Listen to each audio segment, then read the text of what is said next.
Hello বন্ধুরা, welcome to next aspiration. আজকের daily current affairs দেখে নেওয়া যাক। আজ 26 তারিখ ফেব্রুয়ারি মাসের থার্সডে। শুরু করি প্রথম টপিক দিয়ে। Union cabinet approves renaming of Kerala to Keralam. কেরালার নাম চেঞ্জ হচ্ছে কেরালামে অর্থাৎ কেরালা যে নামটা ছিল সেটা চেঞ্জ হয়ে এখন কেরালাম হবে। আর এইটা সেন্টার থেকে অ্যাপ্রুভ হওয়ার পরে আবার কিন্তু স্টেট লেজিসলেটিভ অ্যাসেম্বলিতে যাবে অ্যাপ্রুভ করার জন্য। Which constitution provision deals with alteration of state names? Article 3 of the Constitution. Article 3 of the Constitution deal করে স্টেটের নাম চেঞ্জ করা বা মডিফাই করা নিয়ে। নেক্সট অ্যাসপিরেশন সবাইকে স্বাগত।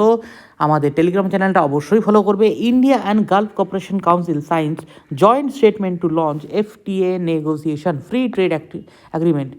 গালফ কোঅপারেশন কাউন্সিল এবং ইন্ডিয়ান গভর্নমেন্ট চেষ্টা করছে একটা ফ্রি ট্রেড অ্যাগ্রিমেন্টের জন্য, যার মাধ্যমে এই গালফ কান্ট্রির সঙ্গে ইন্ডিয়ার কিন্তু ট্রেড অনেক অনেক বেশি ভালো হবে। ওর জিসিসি কেন ইম্পর্টেন্ট দেখো, জিসিসির মধ্যে Saudi Arabia, United Arab Emirates, যাকে আমরা ইউএই বলি, Qatar, Kuwait, Oman and Bahrain, এরা প্রত্যেকেই থাকে। India has joint a joint statement to launch FTA negotiation with which regional grouping Gulf cooperation council. 7th edition of annual India-Japan World Military Exercise Dharma Guardian begins in Uttarakhand. তাহলে ধার্মা guardian কাদের সঙ্গে আছে? ভীষণ ভীষণ important কিন্তু একটা, এটা 2 star 3 star যে কটা স্টার দিতে পারো। ধার্মা গার্ডিয়ান কার মধ্যে হয়? ইন্ডিয়া অ্যান্ড জাপানের মধ্যে হয়। নেক্সট কি দেখা যাচ্ছে? Which edition of exercise Dharma guardian commenced in February 2026, এটা হবে 7th addition.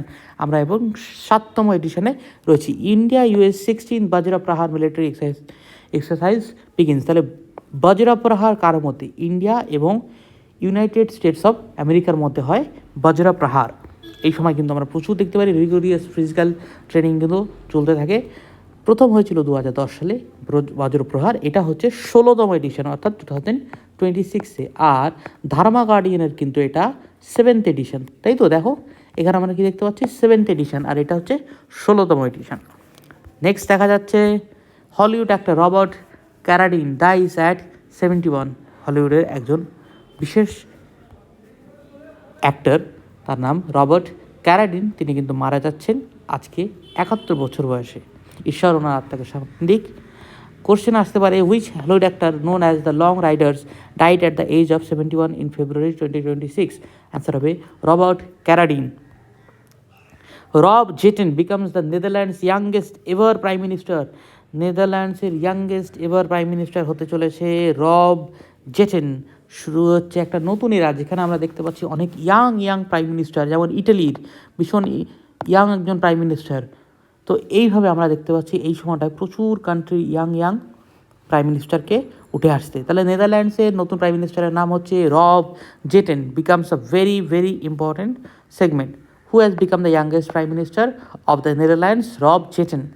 Next, major AI infrastructure partnership AMD and Meta sign multi-year deal. Advanced Micro Device বা AMD তার সঙ্গে মেটা প্ল্যাটফর্মস, অর্থাৎ আমাদের এই যে ফেসবুক, হোয়াটসঅ্যাপ, এদের ইনস্টা, এদেরকে আমরা বলছি মেটা প্ল্যাটফর্মের পার্টেরা, এরা একটা স্ট্র্যাটেজিক পার্টনারশিপ করেছে to deploy 6 gigawatts of AMD's AI GPU to power next generation artificial intelligence infrastructure.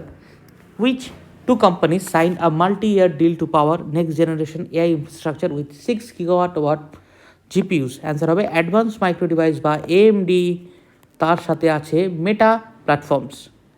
Indian carbon credit trading scheme. India launches first comprehensive carbon trading program. এর মাধ্যমে কি হবে? ফিনান্সিয়াল ইয়ার 2025-26-এর মধ্যে থেকে কিন্তু আমরা এটাকে টার্গেট করা স্টার্ট করেছি।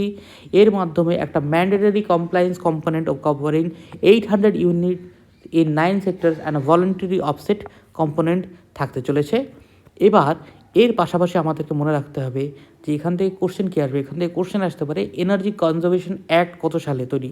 তাহলে এনার্জি কনজারভেশন অ্যাক্ট হচ্ছে 2001 সালে, এবং এটাকে অ্যামেন্ড করা হয়েছিল 2022 সালে।